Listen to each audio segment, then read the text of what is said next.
Finally, after waiting a really long time, 3 very long years, fans around the world are getting excited for Spider-Man Homecoming. Now, I think Spider-Man is going to become Marvel's Batman in that they're releasing so many things in relation to it.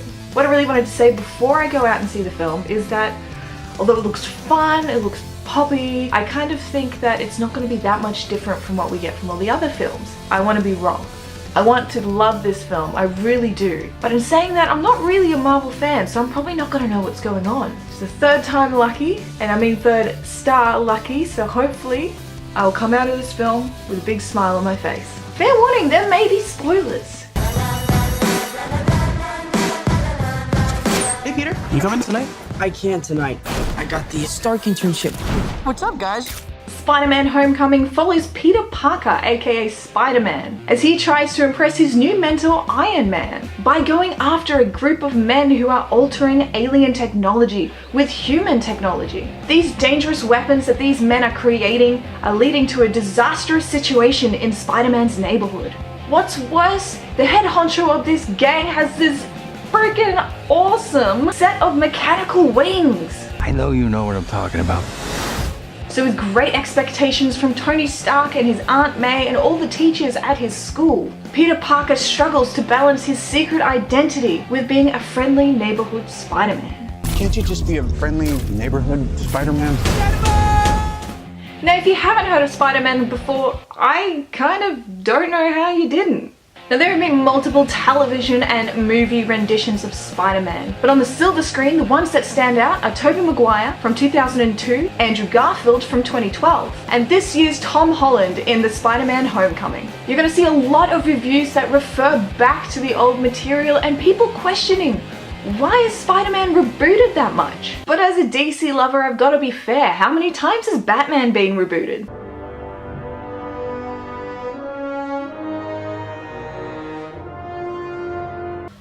Web shooters!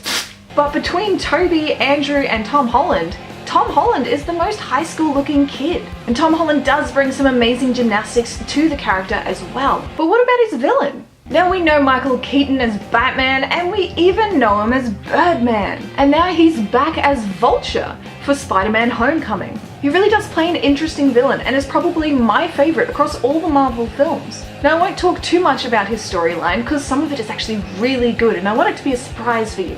But I tell you now, the way he portrays Vulture is definitely the perfect villain for Spider-Man. The world's changing, boys. Time we change too. But of course Peter Parker is still in high school, so there are going to be some high school kids hanging around him. Zendaya plays Michelle, who is actually one of the funniest things in this film. I didn't quite like Peter's best friend Ned because he was just kind of mean and kind of used Peter a little bit when he found out that Peter was Spider-Man. But one thing that got many fans a little bit more upset than usual is Aunt May. Shake well before use. Hold can upright and spray in the air for a distance of 3 meters. 3 meters? Not larby enough. How many times do I have to say larb before you talk to me? You know I larb you. Now from what I understand, having not really read the comics, Aunt May is usually portrayed as an elderly lady. But with her being younger, they were able to investigate a different kind of relationship to what we have seen in the previous films. Tom Holland's Aunt May isn't really motherly, and I don't know what she does for a living. But it created a relationship, something similar to what I guess I would expect if I was living with one of my older cousins. I think it worked, I did like it, and it does make for some quite funny moments. But that's not the only thing that Spider-Man Homecoming has done that separates it from the previous renditions. Well, we didn't order that. It's on the house. Oh, thanks. He larbs you.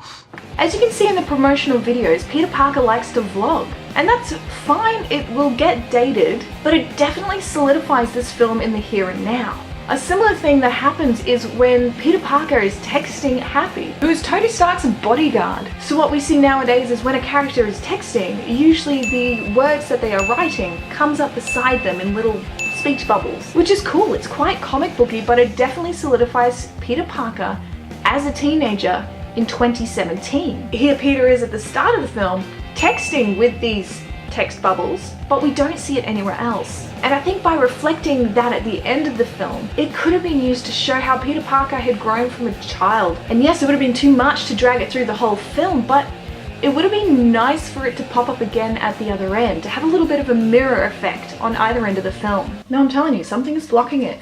What the hell are you wearing? It's my suit. Where's the case? A minor upgrade. And I think the closest Marvel film I can link to this is the first Thor film. Don't get me wrong, I love Chris Hemsworth and I really enjoy his character as Thor. But the first film had a lot of people leaving like, yeah, it was good. And I think in the end, the best review I can really give it is good. It is blocked, nothing is... Where are you going? What are you hiding, Peter? I'm just kidding, I don't care. Bye. So what are your thoughts on Spider-Man Homecoming? Do you prefer Tom Holland or would you rather Andrew Garfield or Tobey Maguire? Do you like that Spider-Man is a part of the MCU or do you think it should have been a separate entity? So chuck your thoughts down below in the comments. If you want to see more stuff from me, check out the NovaStream Network. You can find them on Facebook, Twitter, Instagram, all with the handle at NovaStreamAU. You can also find me on some of the Bizzlecast podcasts. Thanks so much for watching. I have been Brittany. You have been watching Brit Girl. It's blocked, nothing.